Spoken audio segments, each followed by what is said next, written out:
Welcome to another episode of Listen, Learn, and Love, hosted by Richard Osler. Just as a reminder, we encourage everybody to sign up for our newsletter.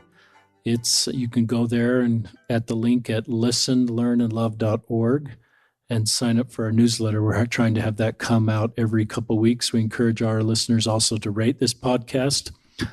We're getting more ratings. We appreciate that at the platform you're listening. My guest on today's podcast is my friend Amber Richardson. Welcome to the podcast, Amber. Thank you. Amber is someone who I became aware of through, let's remember her name, Jacqueline.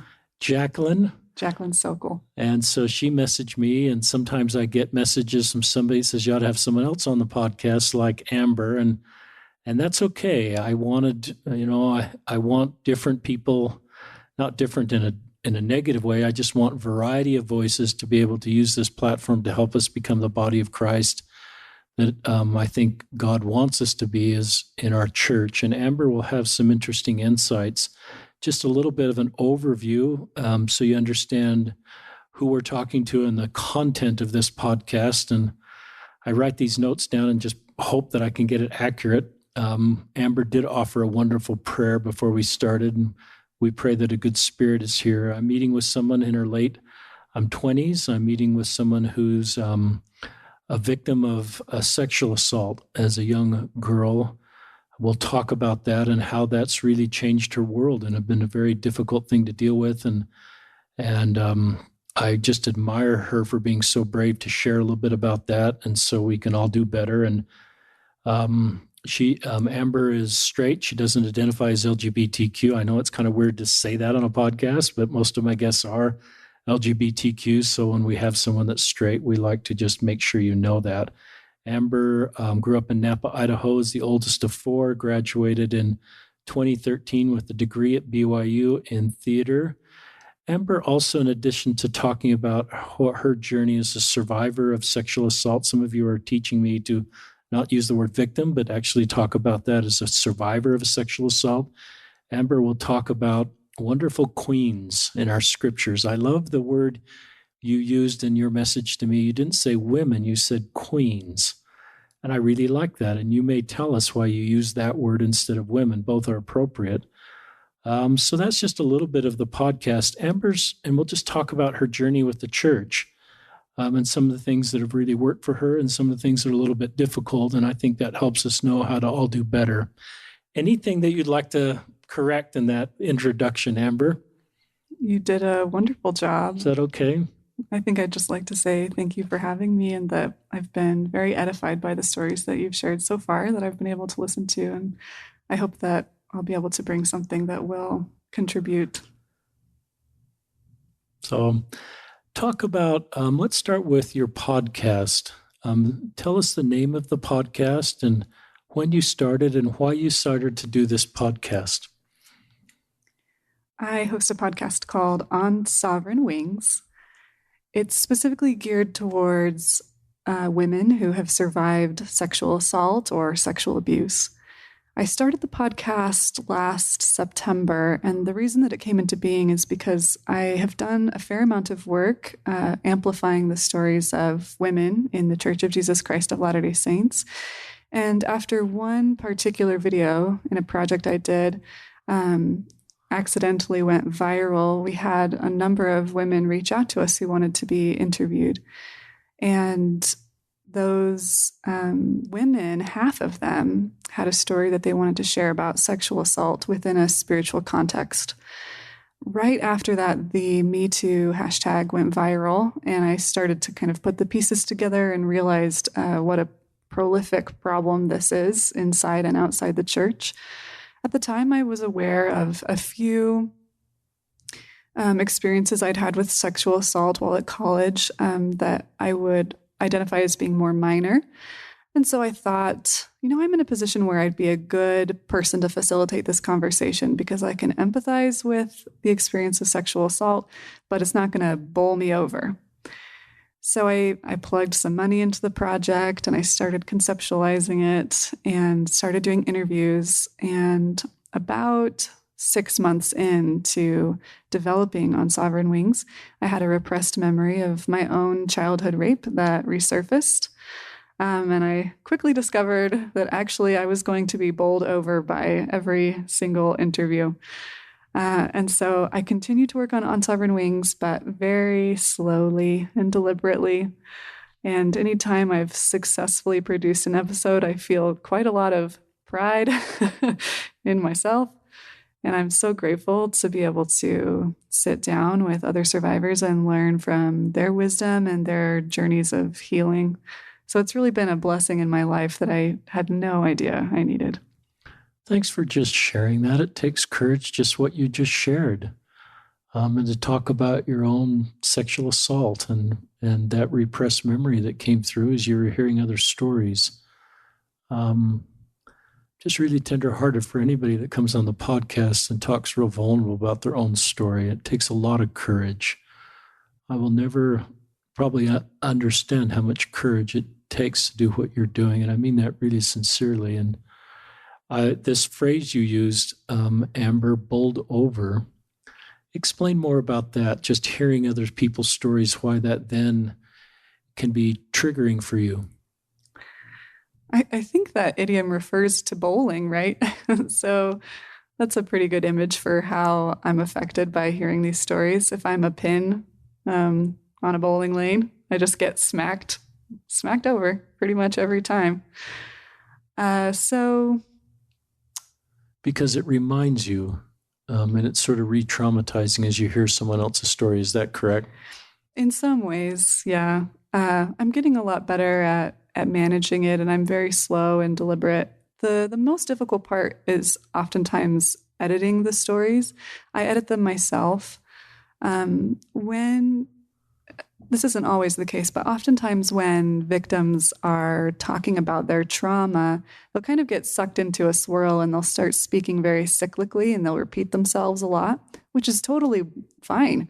But for a listener, it can become very confusing and disorienting. So I edit the episodes pretty closely to make sure that they are going to be digestible for a listener, and also to make sure that there isn't anything that's been said that a survivor might not want to have public, because it's hard to keep all of that in your head while you're sharing your story.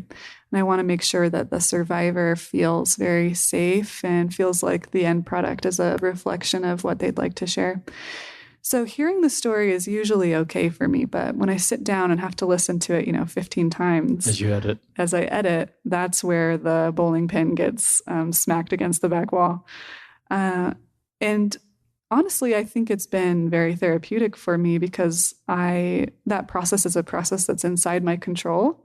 I get to open my laptop and press play or press pause. And as things are coming up and I'm comparing my own experiences against someone else's, I often will get a lot of clarity about emotions that I've been storing or beliefs that I've been holding on to. And I think in my case, because my memory was repressed and because I was assaulted as a very young child, this process has been almost necessary in some ways. It's very hard for me to access my childhood self. I believe I was 4 years old when I was raped. And so having the opportunity to sit down and listen to a story 15 times, while it can be very difficult in some ways, it also gives me the time I need to process what it is about this story specifically that is ringing true for me. Said something really interesting there. It's hard for me to access my 4-year-old self. I think what you're saying is you're healing. You correct me if I'm wrong.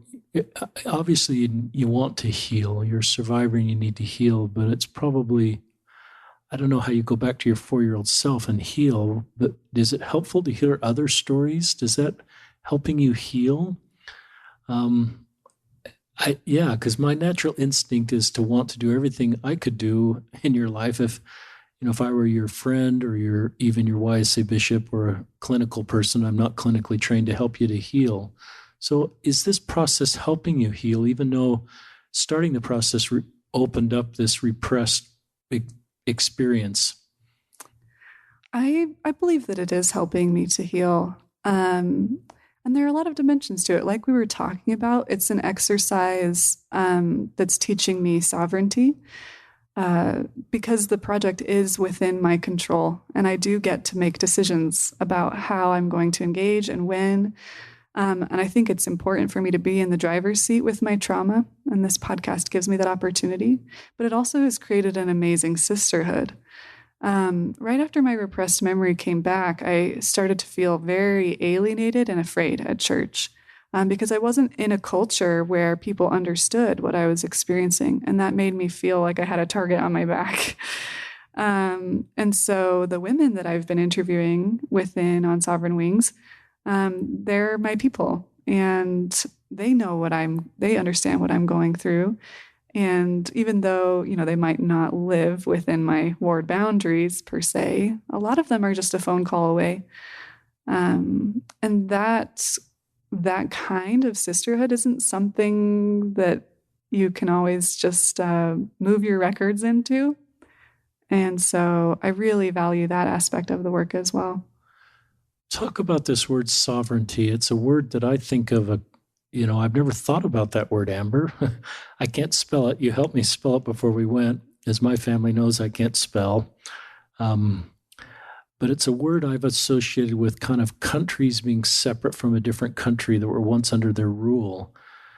And you're using this in a really thoughtful way. Just spend some time and share your thoughts on the word sovereignty. I first encountered the word sovereignty in a political context as well. Regarding indigenous tribes in the United States of America and what they're oftentimes being denied, what they were being denied historically and what they're still being denied today in many cases. But it kind of came to me as I was conceiving this podcast. The word kept coming back over and over again through this almost spiritual channel. And I looked it up in the dictionary and realized that it has other connotations as well. A ruler or a monarch might also be called a sovereign. Sovereignty deals with, in the context that I'm using it, a human being's innate power or agency over their life. I believe that in an eternal aspect, we were all designed as sovereigns, that our ability to choose and to create is central to who we are as divine beings.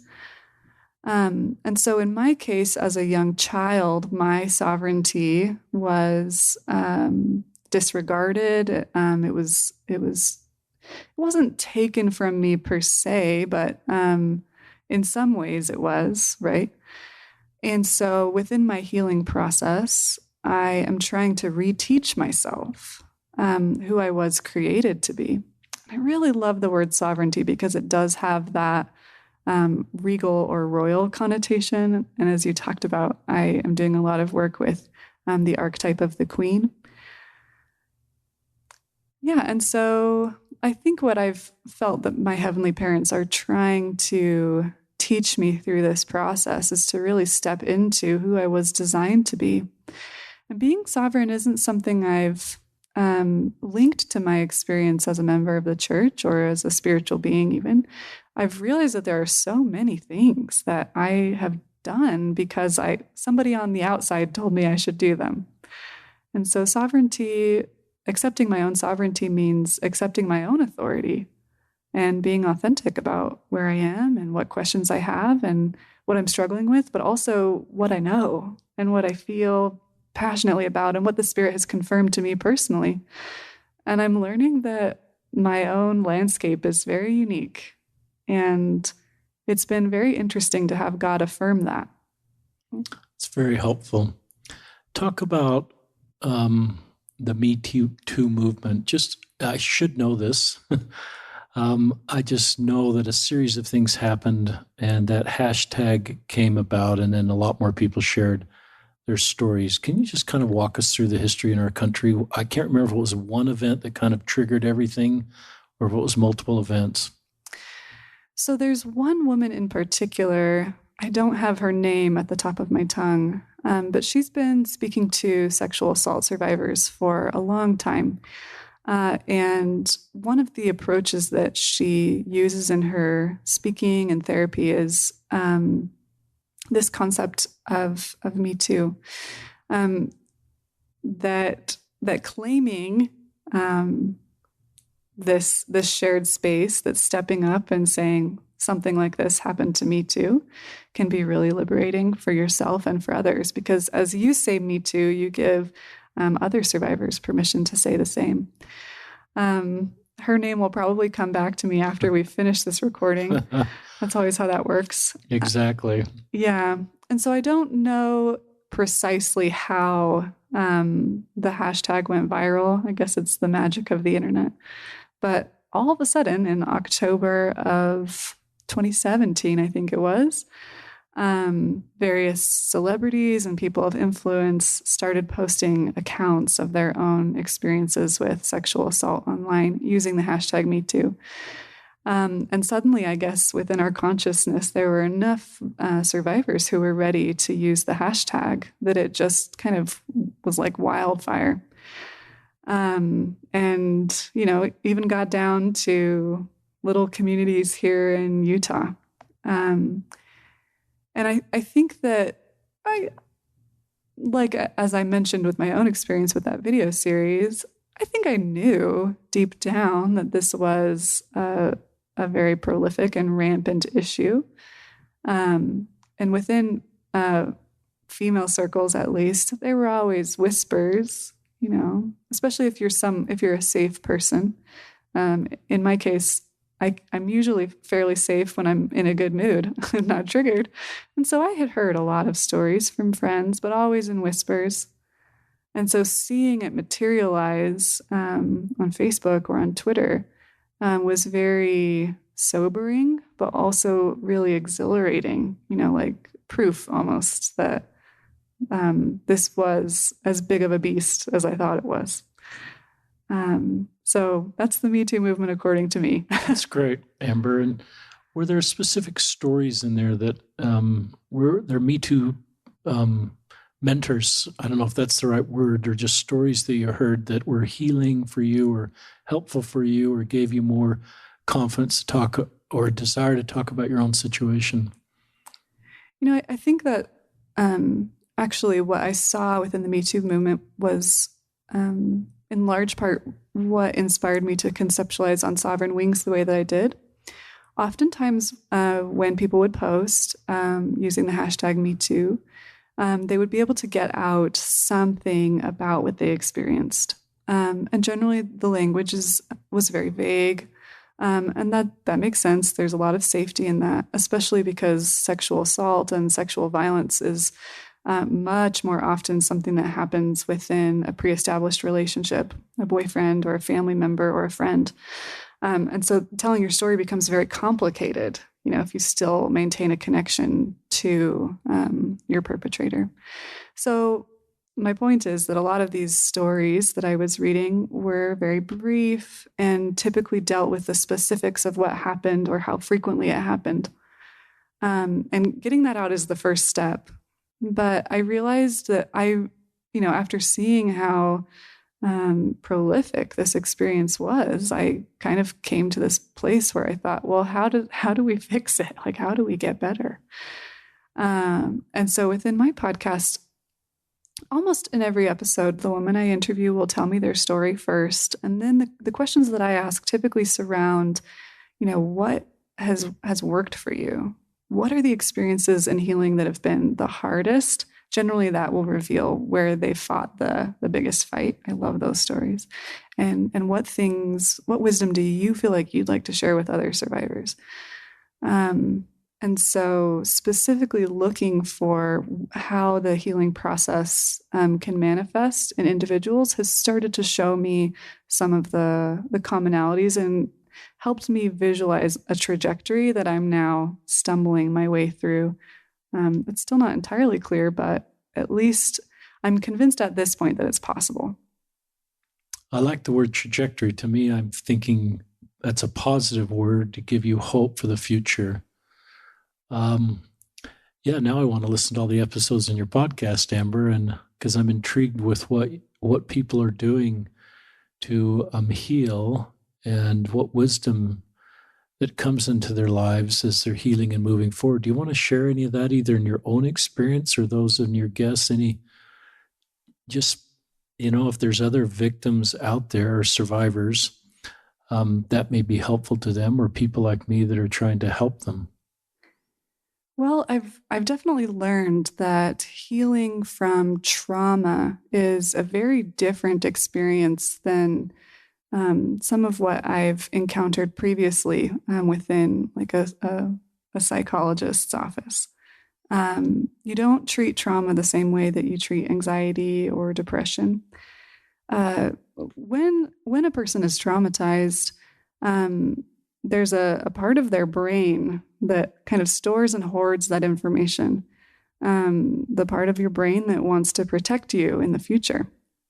And so that's why, once trauma has resurfaced, or maybe it was there all along, that's why being triggered is a possibility. It's your subconscious mind.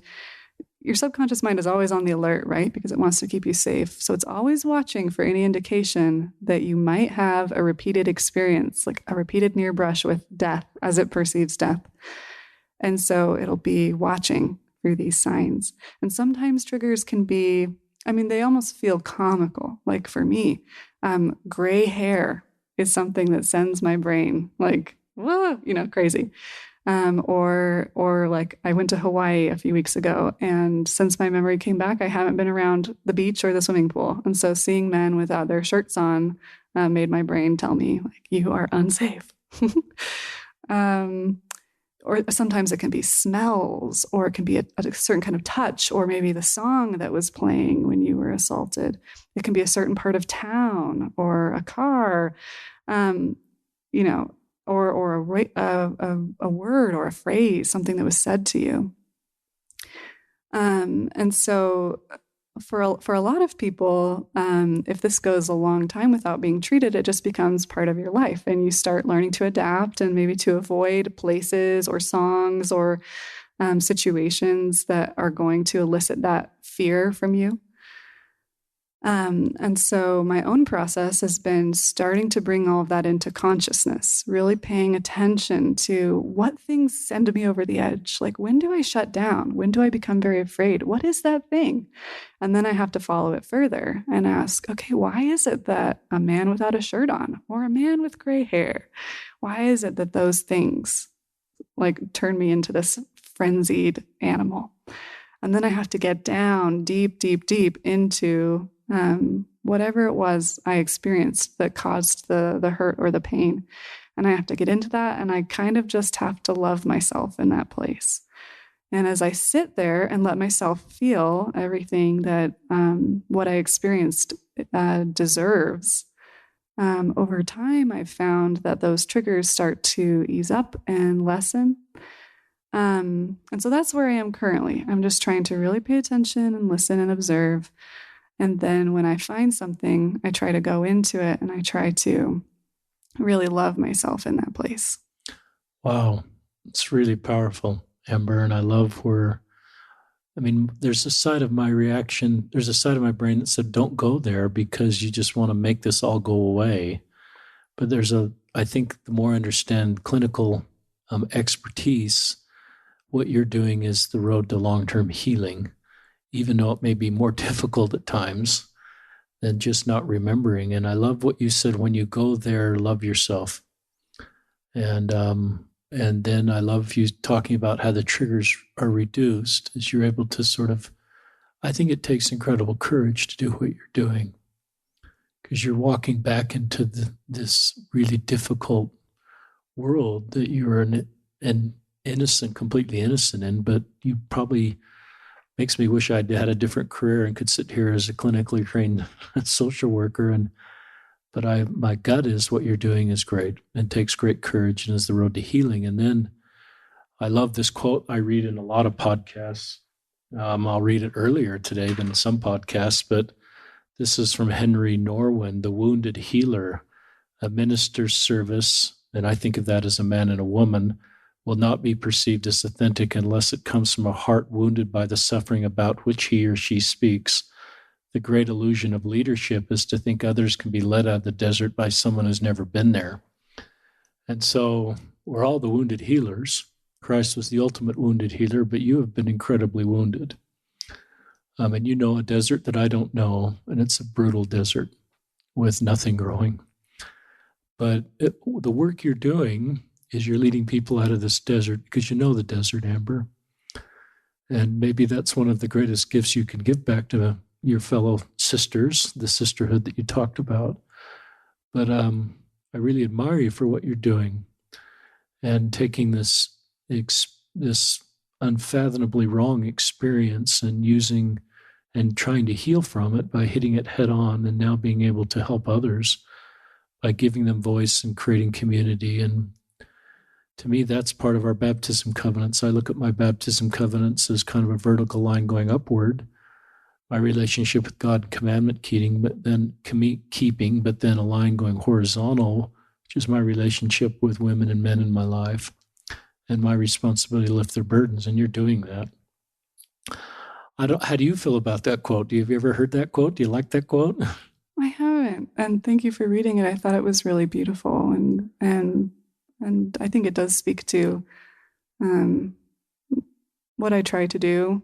I convince myself sometimes that, if I can share what I'm experiencing and if I can lighten the load of others, then it makes it more, worth it, or there's more appeal in the descent. I also don't want to understate the support that can come by working with trained and licensed professionals. I have done a lot of that, and I think that's something I might say for anyone listening who knows that they have trauma that they need to work through but doesn't know where to start. Find a therapist who specializes in trauma. A lot of therapists don't.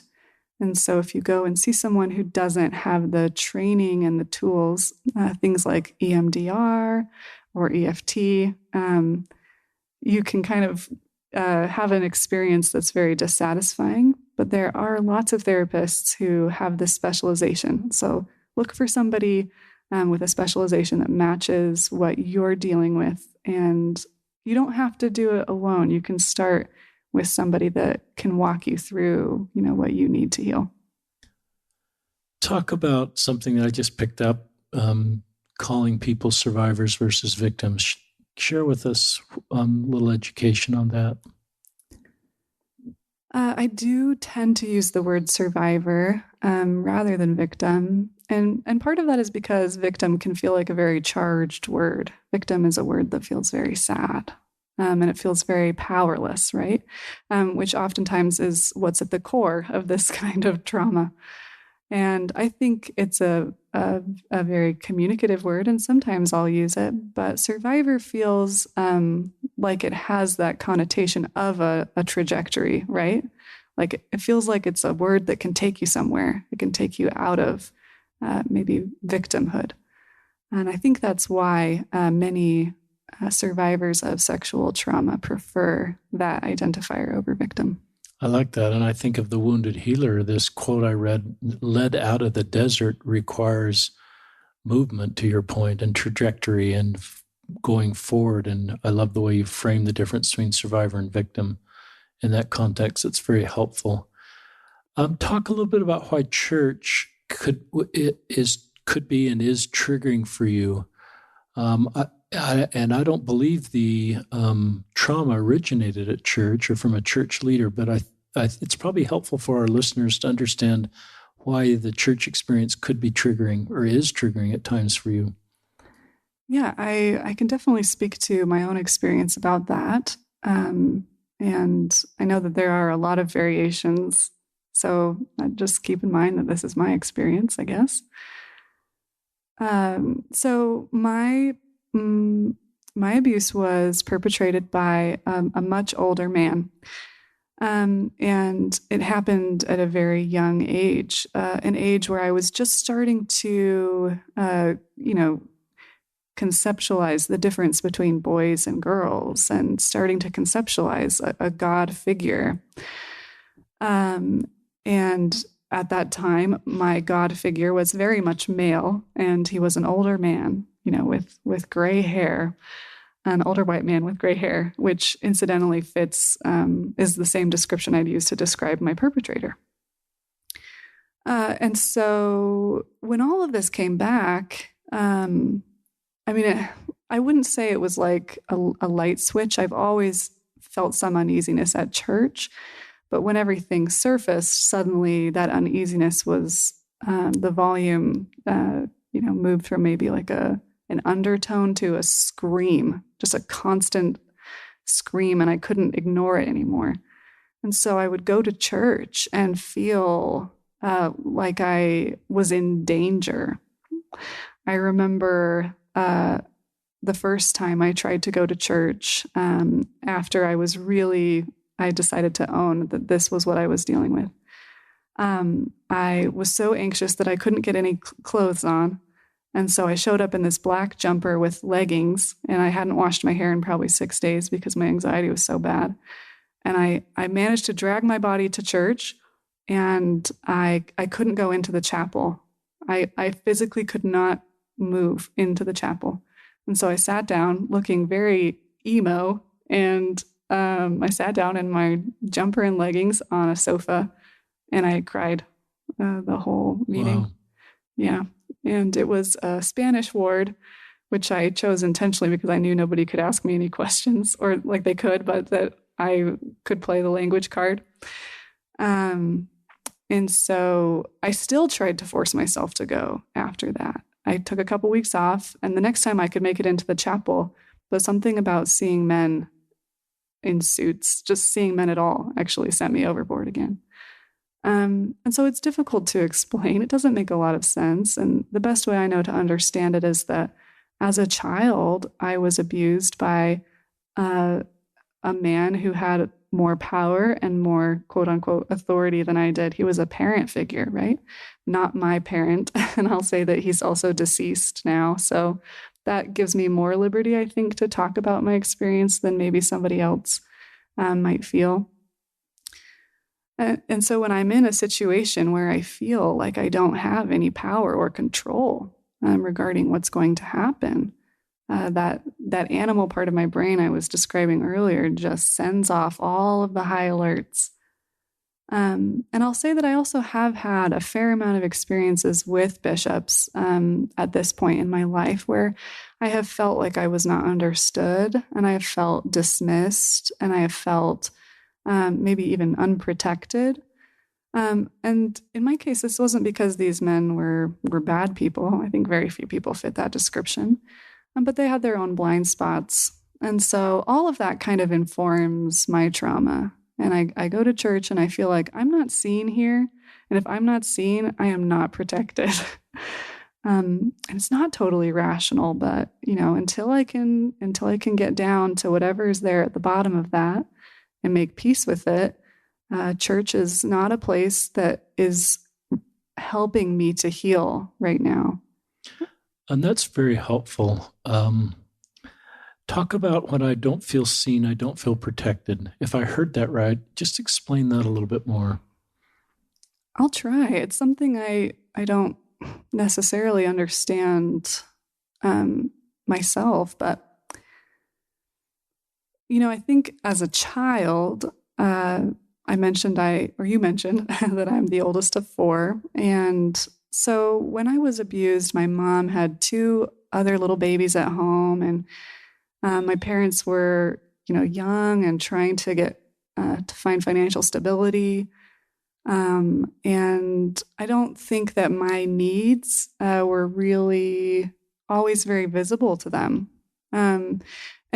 And certainly not, as I look back on my life after the rape, I know that there are things that would have shifted in my personality and things that would have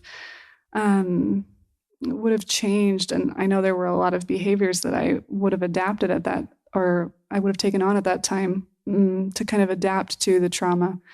And, as I look back on my life, I do kind of have this complex of feeling like, man, I can't believe that happened. And nobody ever saw me, and not to say that, make any commentary on my parents. They're human beings and life is so tough. But I think generally within our culture, these topics are not understood at all. And I, and so I know that well enough because of my experiences with feminism and just having questions about what it means to be a woman. Sometimes I'll find myself in an LDS congregation and feel like I'm speaking a different language. And so a lot of those experiences have kind of primed me to be in a place where I feel like, I'm if I try to speak to what I'm really experiencing, I think I might talk to a wall. And rather than taking that risk, especially when my trauma is at this screaming volume, I've realized like it's not my job to fix this for everyone. And it's okay. I can be gracious if people can't understand. But it really, right now, is the wisest thing that I can do for my healing moving forward is to find the community or create the community where I will be seen. So yeah, there are a lot of wires crossed there, and a lot of it I think is organic to me and my experience. But I can also see how the eyes that I'm looking out at the world through, some of what they're seeing in the culture and in the church, they're not just projections of my own trauma landscape, but there are real things that are going on that make it difficult for me to feel like I'm going to be safe and heard and seen at church. It's really helpful. It's really courageous what you're doing, just sharing your story and being so open, and you're very articulate and you're very good at communicating how you feel. It's one of your gifts. I feel like I'm learning a lot about you and about this space because your ability to communicate it so well. It's one of your gifts. I think 5 years ago, I would have said, well, how could the church not be healthy for you? Yeah, I believe in the church. It's the restored church. I still believe that, but I recognize that our culture doesn't match our doctrine, or the institutional side of our church doesn't match our doctrine sometimes, where our doctrine is a heavenly Father and a heavenly Mother, equal co-creators, and so I recognize that's our doctrine. And sometimes at the culture level, at the institutional level, women's voices aren't as valued, and it's a patriarchal church. and so I'm more sensitive to how women feel at church, and that isn't just you being a woman, but then being a survivor of sexual abuse. And the way you're articulating that is being in an environment where men are in control and men have authority and men have voice, and how triggering that is to you, rightly so, because of your own trauma. And then your defense mechanisms kicking into place, saying, I need to separate myself from this environment. And I don't look at that as a sign of weakness. I don't look at that as a sign that you don't love our church or love heavenly parents or want to rebel. I look at it as pretty logical. A feeling for you. So I think it's really really courageous you went to the Spanish ward. And I love the way you said why you went to the Spanish ward. It's because no one asked you any questions. And I think that's really remarkable of just how your brain is working to say, I could maybe go there if someone doesn't ask me any questions. And to me, that's a sign of strength, but recognizing boundaries that you need to create to keep yourself safe. So I just honor how you feel, and I'm grateful you'd share your story. And do you see yourself permanently separating yourself from the church and not being in our church, or do you see yourself going back to church? And if so, how would that work? Yeah, that's a great question. I live in an area where there are chapels, like in every direction, 3 or 4 blocks. And so for a while, I would just kind of incognito attend various wards and stay in the back where I wasn't seen. I just like take the sacrament secretly and then run out. And then I tried to, kind of use that same approach in a singles ward, like kind of wade in. And eventually it got to this point where I realized that I wasn't honoring my own experience. Like I was taking this very masculine approach to the issue. I was always trying to like find a loophole. Maybe masculine's not the right word. I'm now kind of diverting into my whole Heavenly Mother thing, but kind of the difference between yin and yang, right? So yang is all about goals and check boxes and getting where you need to be and like consistency, right? And yin is this like soft, like honor where you are, like it's okay to feel what you need to feel energy, maybe you'd say. And I realized that I never actually let myself just do what I wanted to do, which was to say, oh, this isn't working. Like I kept trying to corral myself back in, and I kept, telling myself, like, if you just have enough faith or whatever. And I got to this point where I realized that's not fixing the problem. So maybe I should just, like, as radical as this sounded at the time, I thought maybe I should just listen to myself and stop trying to make this work and just really descend into whatever it is that needs to be loved and spend my energy doing that instead of trying to fit in, or trying to, I don't know, do what I have been told I should do. Sovereignty, right? So that was very recently that I made that decision to just let myself interact with the church in the way that I felt like I needed to. And part of that meant no strings attached. Because if there's a part of me that's still saying, but eventually you'll come back, right? Or like, you're going to figure this out before your temple recommend expires, then I'm not fully honoring what I'm experiencing. And in some ways it feels like the story of Adam and Eve, like these competing commandments. In my case, they're not commandments so much as circumstances. There's a part of my heart that feels very much at home at church, but there's a part of my heart that's saying, I can't be there.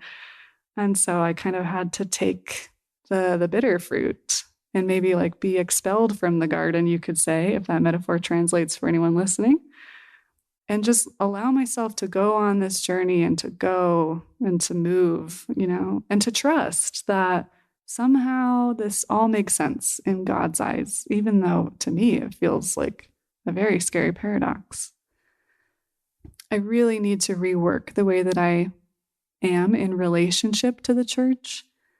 I need to heal, and I need to come to a place where I am really converted to my own sovereignty, where I can step into that space and feel like I can protect myself here. If there's something that's said or something that feels wrong, I don't have to internalize that. I can say, that doesn't work for me, but here is what works for me. And I think... And I loved your analogy of kind of your threads have been torn, but you're going to have to weave them. And so I love that analogy you kind of shared with me before you went live. Share that with our listeners. Yeah.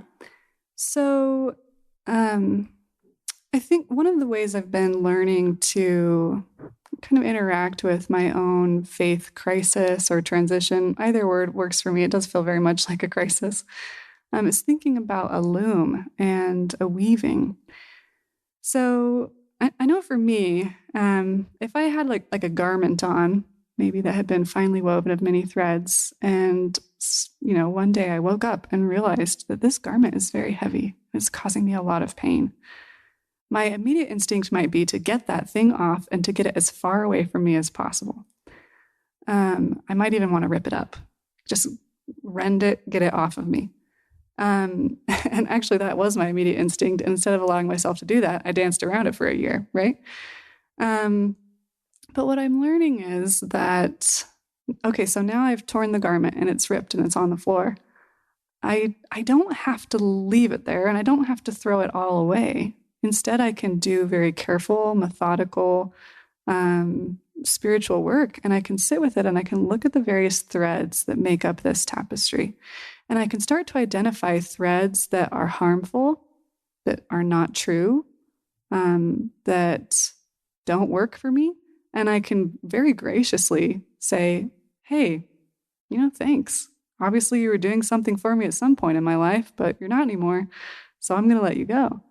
And then I can look at my garment, the tapestry of my garment, and I can identify threads that still mean something to me. They're still important, that help me make sense of my life and that feel good and right. And I can decide to hang on to those.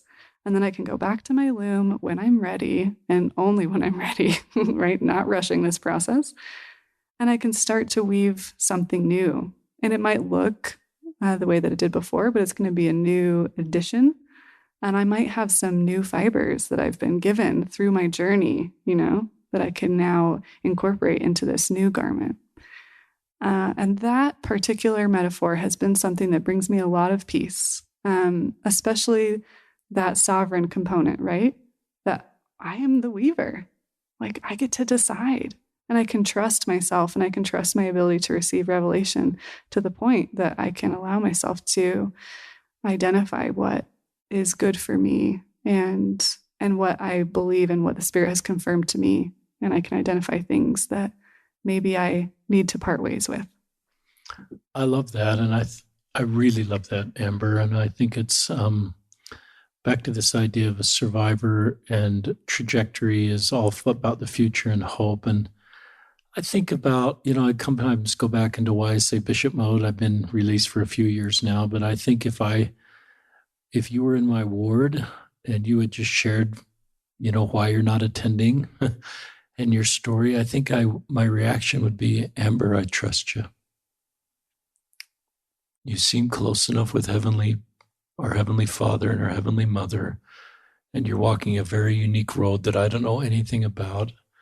And I feel your good spirit and your desire to do what's right and heal. And I recognize how you feel at church. I think the word that comes to my mind is trust.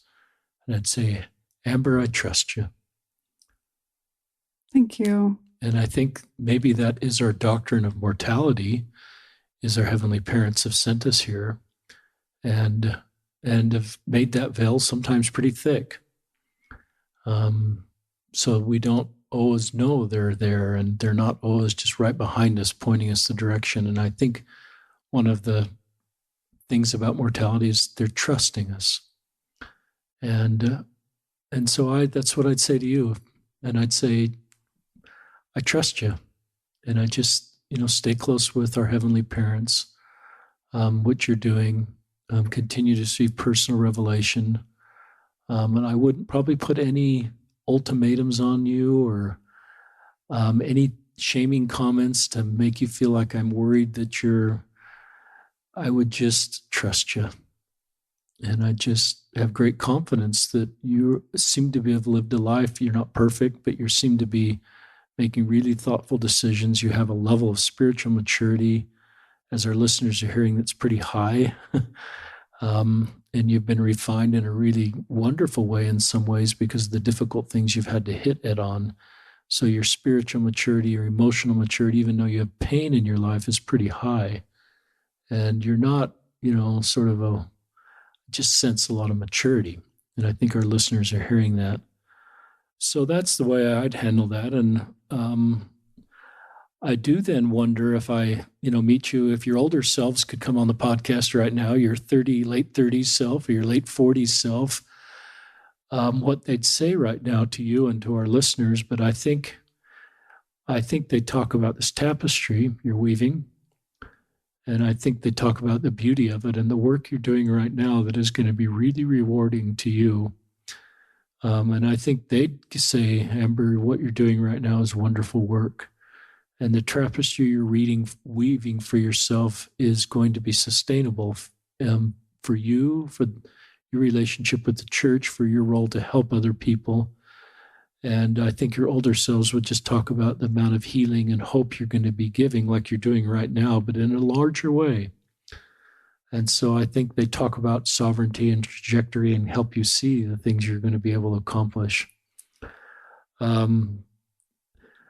One of the things you're doing, one of the things that I was introduced to you about is your ability to talk about queens from the scriptures. I have people close to me in my life that look for stories of women in the scriptures to give them vision and role model women in my life. And this is an expertise that you have. And let's talk about Bathsheba as an example, and maybe some others. So let's start with Bathsheba. Oh, well, before we do, I'd just like to say thank you for your very kind words and what you were saying about my 40-year-old self. I really love that image, and I'll carry that with me after our interview. So thank you. You bet. Yeah, as far as Bathsheba goes, I I feel like such a funny person sometimes listening to myself. I'm like, I haven't been to church in a year, but let's talk about women in the scriptures. Oh well. So I think it would have been 7 years ago, while I was at BYU, I first started encountering some questions about what it meant to be a woman and what it meant to be a woman in the context of the gospel. And I made a friend named Heather Farrell. She's a blogger and now a published author, and she writes specifically about women in the scriptures. And she taught me something that has still served me really well. Essentially, she taught me that, and I don't know that these would be her words, these are mine, but that oftentimes we see what we're trained to see. And so in the case of women in the scriptures, there's a very, there's a misconception with very deep roots that there aren't any women in the scriptures. And that's not true. The Bible, 10% of the named characters in the Bible are female, which I think we can acknowledge is still too low. But 10%, that's like 100 people. And 100 people, that's a lot of stories that we're not talking about. So I lead little workshops occasionally on women in the scriptures. And when I do, one of the first points that I like to draw to people's attention is that there are maybe 5 different layers through which we create meaning when it comes to scriptural texts. 5 ways that a story is preserved and presented. The first might be who told the story. So we know that the stories in the Bible, for example, were initially preserved through the oral tradition. So there was somebody who was telling them. Then there was somebody who wrote them down. There was somebody who translated these stories, from Hebrew or Greek into English. And then there was somebody who codified the stories, which means they went through and they created the appendices in the Bible dictionary, and they created footnotes and kind of cross-references.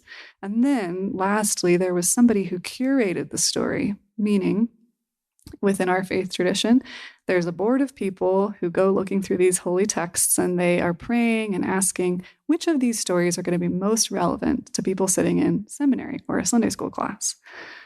And maybe I sound like I'm building to like a punchline, but we all understand that at each of those levels, there was a man who was kind of making the decisions.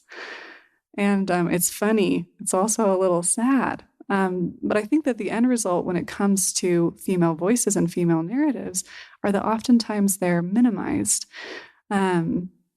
Even as we look at the Bible and we understand, oh, wow, like 10% of the named characters are female. Most of the time, if I'm sitting down with someone that hasn't looked into these topics, we can maybe come up with a list of 5 together until I geek out, right? But they're like 100. Wow. Yeah. And so that's been a thread that I've found fairly recently that I've woven into my tapestry. That just because that's been the tradition doesn't mean that that's the best thing, And I've understood that, just because men have been our religious experts and scholars and meaning makers doesn't mean that that's what God intended. So before we talk about Bathsheba, I wanted to share kind of something that I think illustrates what I'm talking about. I would guess that most of you listening to this podcast are familiar with the adage, who can find a virtuous woman, for her price is far above rubies. It's something that comes up a lot in young women's and in Relief Society. And if you're like me, it may have rubbed you wrong a time or two. So in my studies, I was looking at that chapter. That's Proverbs 31. And it's actually something I had turned to a lot. I remember when I was first having questions about women in the scriptures, I would talk to male authority figures like bishops and try to express what I was feeling and be very misunderstood. And oftentimes bishops would tell me like, well, turn to the scriptures. And I'd be like, I did that and it's not working. I'd like go through the Bible dictionary and look at the entry for woman and then go on this wild goose chase through the scriptures, like anytime there was a woman mentioned or like a mother or a wife. And I'd be like, this is not answering my questions. I've since realized that that's because that particular wild goose chase was put together by a man who wasn't asking the same questions I was asking. Interesting. So Proverbs 31 is the chapter that asks the question, who can find a virtuous woman, for her price is far above rubies? And it's, to my knowledge, the only treatment on womanhood in our canon. There are something like 35 verses, I want to say, that all answer this question, who can find a virtuous woman? And initially, it looks like a laundry list. The author describes this woman sitting at her loom, like feeding the people dinner, making the clothing, like doing the cleaning. And oftentimes that's how it's taught, especially in previous generations. A virtuous woman is somebody, she's a housewife, she's a homemaker. So anyways, I was learning to see these holy records through new eyes. I was learning to see the women that were there in these pages. And I turned to Proverbs 31 and started reading what was actually there, as opposed to what I'd been taught to see. And within our faith, we repeat these lessons so often that sometimes they can get so ingrained in our heads that we're not even, like, we can actually glaze over things, right? Because we're just seeing the script that we've been taught. So I opened to Proverbs 31 and I read the first verse, and this is what it says. The words of King Lemuel, the prophecy that his mother taught him. Wow. I've never heard that. Yeah. It's the verse that's introducing what follows in the chapter. And at least according to my interpretation, what it's saying is Proverbs 31 was authored by a woman.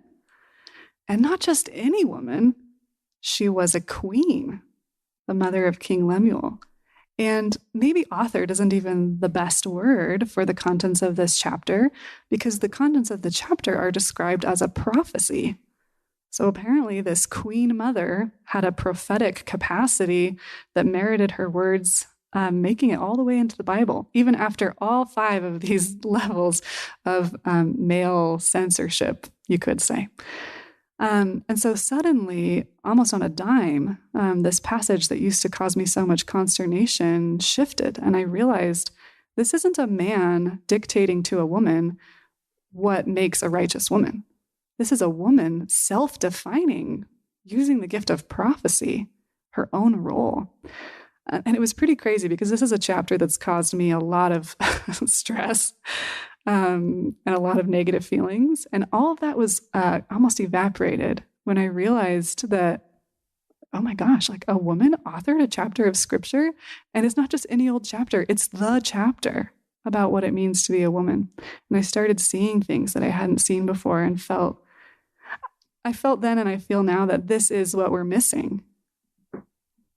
You know, not just in regards to seeing Proverbs 31 for what it is, but what would it be like if we had a culture and a system in place where women could be their own authority? Women working in tandem with God, right? Like queens prophesying about themselves. That's what I'm looking for.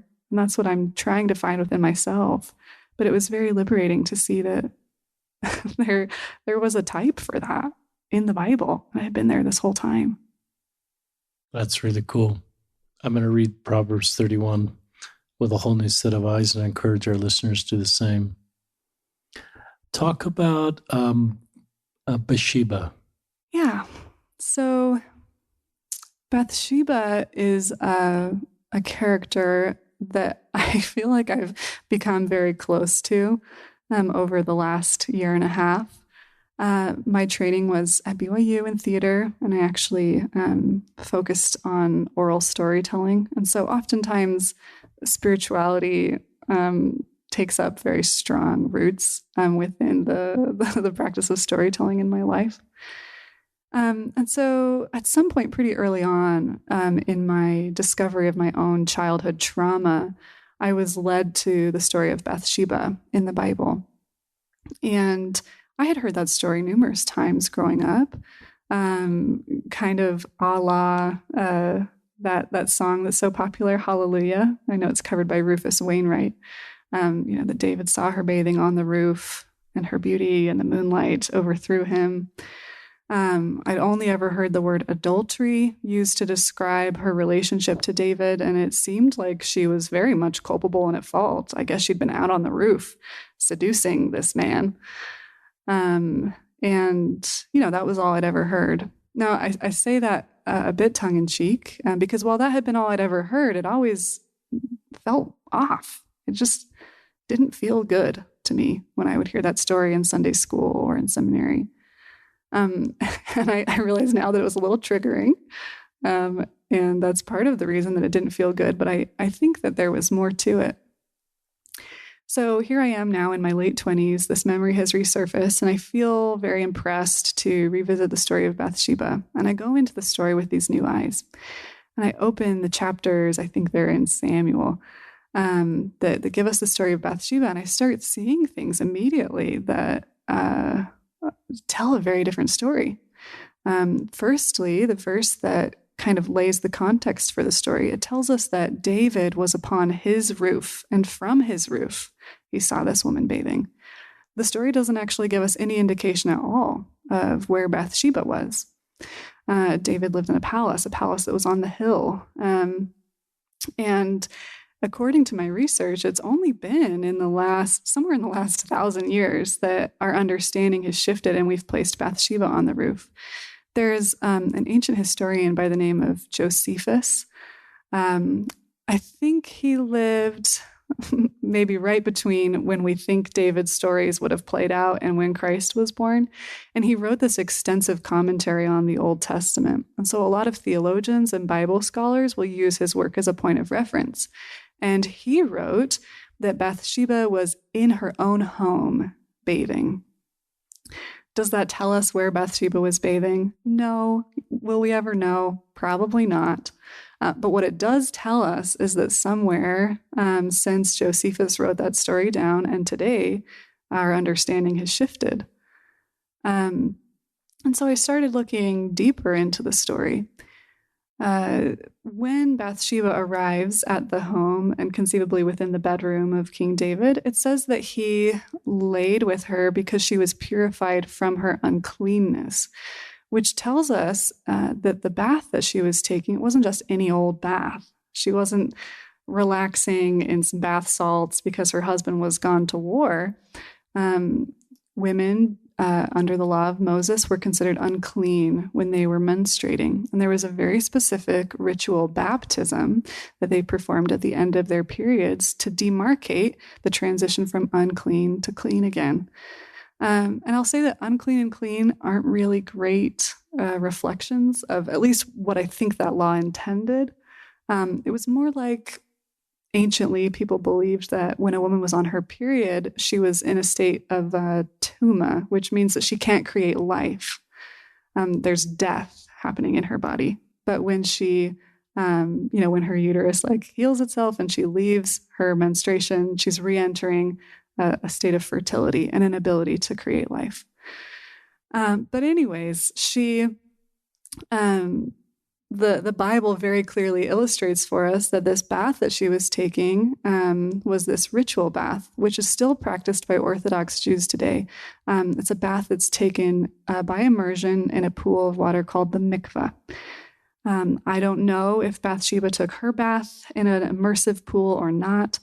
But again, that's another really important data point that starts to shift the story. We also understand from reading the passage that her husband Uriah was away at war.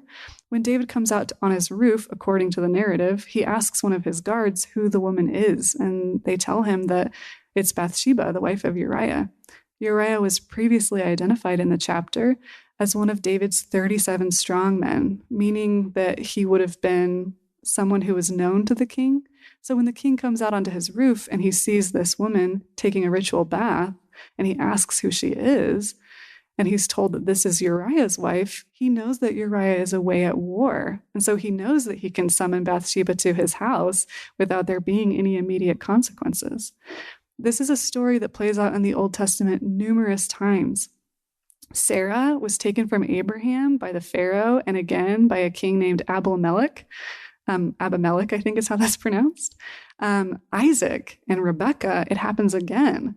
This king named Abimelech comes to Isaac. It's so funny because you might remember that Abraham lies and he says that Sarah is his sister because he wants to protect himself and because apparently God told him that he should, do that. And so Sarah actually gets taken, but a generation later, a king by the same name, Abimelech, comes to Isaac, and this king's a little smarter. And so he's like, "Is this your wife?" And Isaac's like, "It's my sister." And Abimelech says, "Are you sure about that?" And Isaac says, "Okay, no, it's my wife." And Abimelech says, "Well, why did you lie to me?" And Isaac confesses that he was worried he was going to get killed so that this king could take his wife. And this new, younger Abimelech, it's unclear, decides, to not go through with it and to leave this little family alone. And it happens again. The story of Dinah, who was taken by a prince of Shechem. So there's a real a basis for what these power structures looked like, what kings thought that they were entitled to. And my point is that actually nothing about the story presents Bathsheba as an adulteress. Nothing about it presents her as being at fault in any way. And in fact, after we get the story of her conceiving her first baby by King David, she miscarried that baby. And we know that David ultimately kind of arranged for Uriah's death. After we hear that story, there's a chapter where Nathan, who is the prophet, comes to David. And this is how he catches David in his guilt. He spins a little story, a metaphor, and he says, "David, there was a man in the kingdom who was very poor and only had one little ewe lamb that he loved very much. And then there was a rich man in the kingdom who had a whole flock. And the rich man stole the poor man's little ewe lamb and murdered it and fed it to his friends." And David, being very self-righteous, I suppose, says, "Where is that wealthy man? He needs to be punished." And very dramatically, I imagine, Nathan the prophet says, "You are that man." And so it's pretty apparent within the parable that David is represented by the wealthy man and that Uriah is represented by the poor man. But who represents Bathsheba? The little female lamb. That's not a story about consent. That's not a story about adultery. That's a story about innocence being taken and being used and being harmed. I'll also mention that, to my knowledge, there's only one other human being in Scripture that's compared to a lamb, and that's Jesus Christ.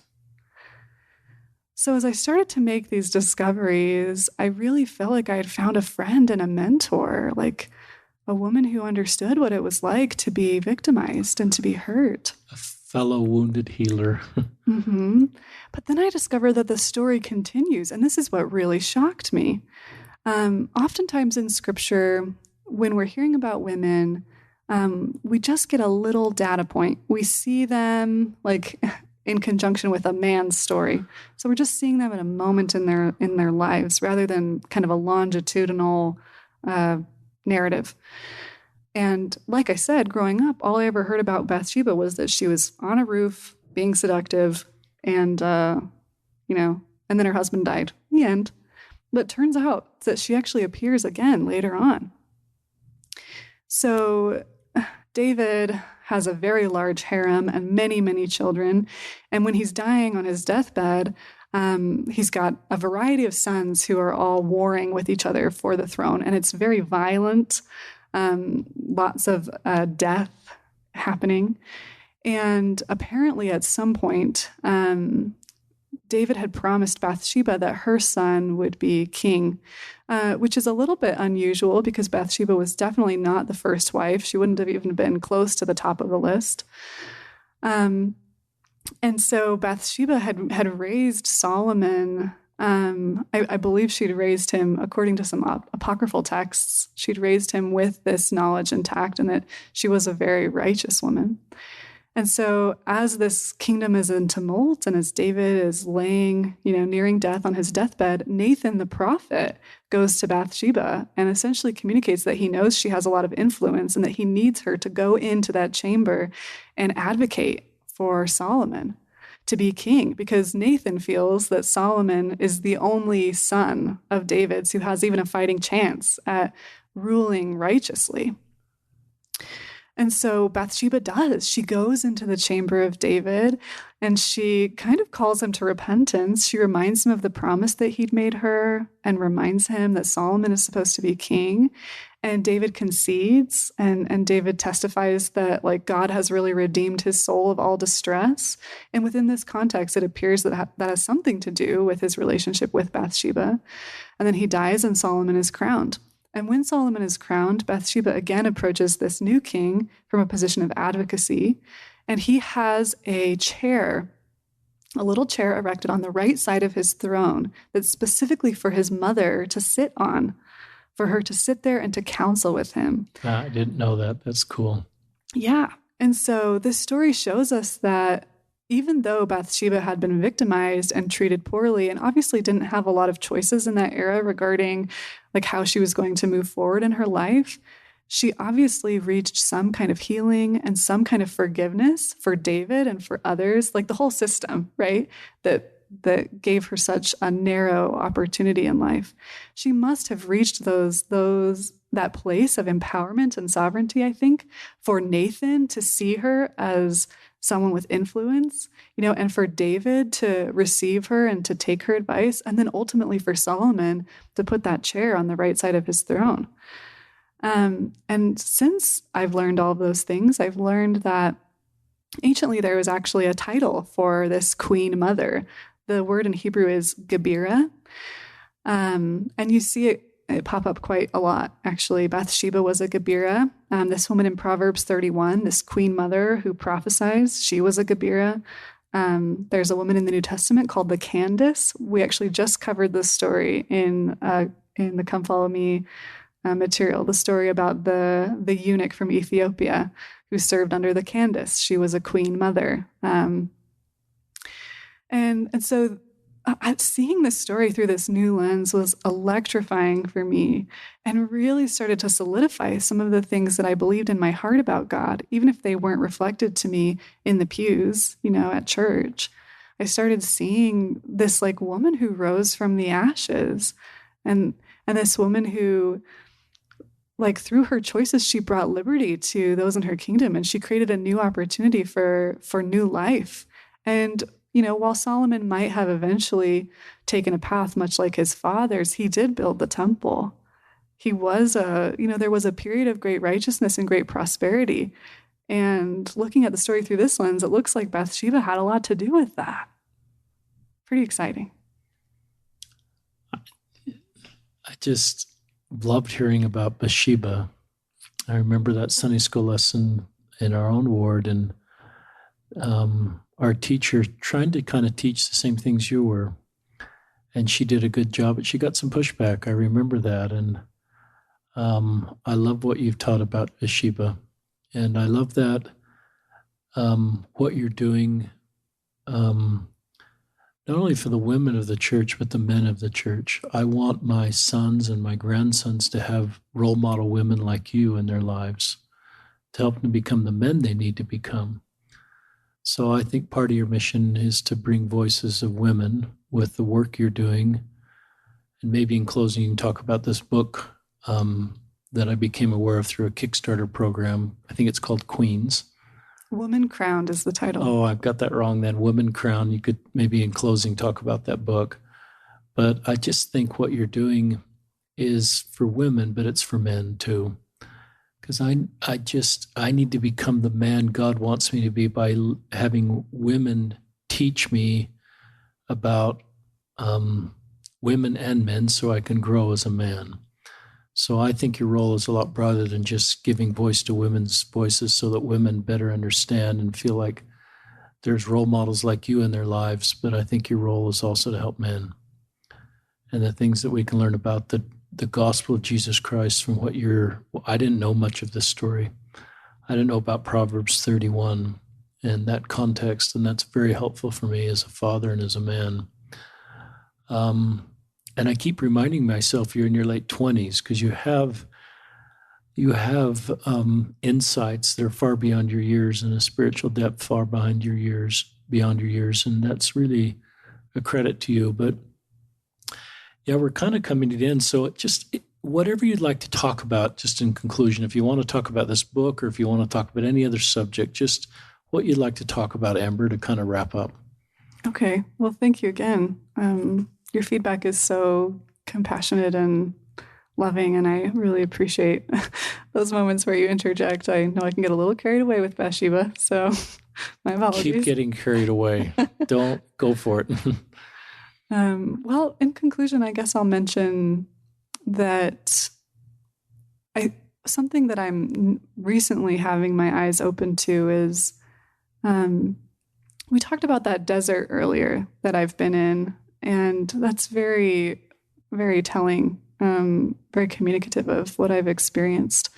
And the vista is starting to shift for me. I'm starting to see new life that I'd never seen before, and I'm starting to see Heavenly Mother, and where she is and how she loves, and I really think that that's been necessary for me, because if I'm going to truly become converted to who I was designed to be, then I need that mentorship and that companionship from my mother. I'm never going to be complete or whole if I only have a father. I think that we all have traces of the masculine and the feminine within us, and that each of us is a unique manifestation of these two, like, eternal polar powers, I guess you could say. And I don't pretend to know how they manifest in eternity, but I do know that I have been incomplete, and I have been lacking and suffering in some ways, only having this masculine script to adhere to. And that there's been something immensely healing about finding my feminine self, my yin to the yang. And so for me, when I speak about Heavenly Mother, that's kind of what I'm talking about. So I've discovered in my studies of women in the scriptures that many of them act as types and shadows. They're archetypes for the Divine Mother. And I can't access them if I'm reading them through the lens of my heritage, especially when that heritage can be so closely woven with ideas that are not of God, like victim blaming, maybe you'd say, in the case of Bathsheba's story, or rape culture. And so when like in Bathsheba's case, that image of a queen mother sitting on the right hand of her son, the king, sitting and counseling with him and advocating for him, like, that's such an immediate connection to Heavenly Mother. And seeing her in that powerful light, seeing her, as someone who, whether or not Heavenly Mother has risen from the ashes, I definitely think that she can mentor women who need to. And thinking about her on that throne next to her son is something that my heart has really latched onto. And there are myriad images and connections like that one in these stories. We just haven't been looking for them. But they're there.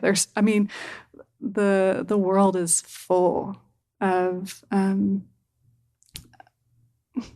clues that can lead us to this kind of wholeness, this kind of completion. So that's the work that I'm trying to do with Woman Crowned. I'm trying to retell these stories in a new way that starts to imagine some of those connections. And that's in a book. Yeah. It's part prose and part photography. We're using both mediums to kind of imagine these women, these queens in the scriptures, and I'll be writing from a pretty personal standpoint. So there's a lot of research that goes into it, but I'm hoping that my voice will also come through. Yeah. And is this a year away, 5 years away? We're hoping to have it produced in time for Mother's Day next year. That's great. Yeah. We'll see. Trying not to push myself too much. But and tell our listeners again the title, and I assume when it's out, it would be on Amazon, but tell our listeners, if they're listening to closer to May and wondering if it's out, where the name again and where they'd find it. Yeah, it'll be Woman Crowned, woman, crowned. My name's Amber Richardson, so you can search for me. I do think we'll have it on Amazon. I'm self-publishing the book, so everything's a little rickety. It's my first time doing this, but hopefully you'll be able to find it. If not, I'm on Instagram. My handle is richardson.amb, and you can message me. And do you have a website at all that talks about your work with this book they could go to track progress, or is the best way just to maybe follow you on Instagram? Instagram's probably the best option. Do you give updates on your book and other things you're working on? So I do. Will you give your Instagram address once more? Yeah, my handle on Instagram is Richardson, RICHARDSON.AMB. That's it. And talk about this conference in late September that you're putting on or involved with, just for our listeners if they want to connect with this conference. So if that story about Bathsheba or any of my comments about weaving was of interest to you, I'm working with an organization called Womb to stage a retreat in September. It'll be the weekend of September 27th and 28th. We're going to be at a lodge that's right on the Blacks Fork River. It's about 2 hours outside of Salt Lake City. The retreat is for anyone who identifies as a woman, I'll say. And we're going to be having some workshops covering the story of Bathsheba. We're going to be talking about, how to find sovereignty in your journey and how to kind of weave faith after faith has maybe been challenged or ripped or altered. And we find that having these conversations in a retreat space is a really nice way to get people away from the busyness of their lives and the stress. And it's a really connecting time. And so if any of this is of interest to you, you're invited. Would they reach out to you on Instagram for how to sign up and stuff like that? Yeah, they could find me on my page, or the organization's name is Womb, and that's at Womb, WOMB_sisters. They have a link for registration there as well. Good. Any final thoughts you'd like to share with our listeners, Amber?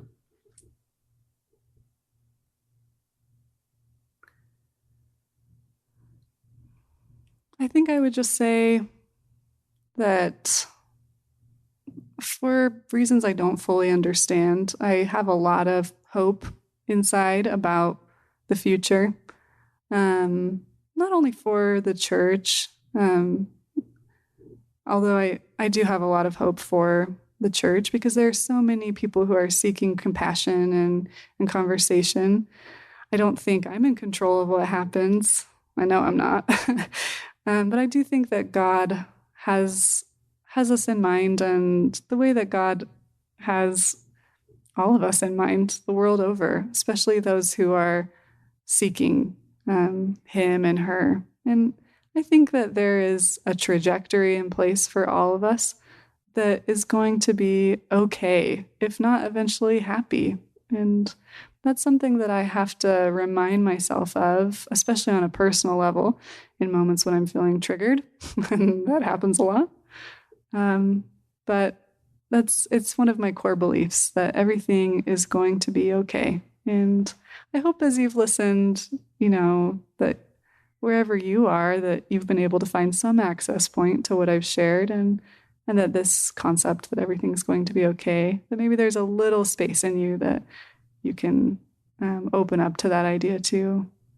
So just that. Thank you, Amber Richardson, for being on our podcast. Thank you, Jacqueline Sokol. Am I saying her name right? Jacqueline Sokol. Jacqueline Sokol for introducing me to Amber so we could have her on the podcast. You're awesome, Amber. Thank you. And you are, I think you know how I think our listeners just join with me in thanking you for being you and your voice and your unique mission and being able to walk out of a very difficult desert. And now your ability to bring other people with you in their respective deserts. You're a healer and you're someone with hope. And thank you for being on the podcast. And I just give you my blessing as a fellow human of support for what you're doing. and the divine mission that you have that's unique. It's not in the handbook. It doesn't fit into a nice, tidy calling, but what you're doing to heal people in our church and in society, and you're really young, and what you're doing already is really remarkable. So that's where I think of your older selves and this extended mission of yours to, and the beautiful life you have ahead of you, and heavenly parents that love you and are really proud of you for what you're doing. And so thank you for being on another episode, and thanks our listeners for joining us. And Tom Garbett, our producer, I rarely give a shout out. He really exists. He's out there and knows how to make these podcasts go from the Dropbox backup folder to wherever you're listening. Tom is a dear friend, and thanks, Tom, for your efforts.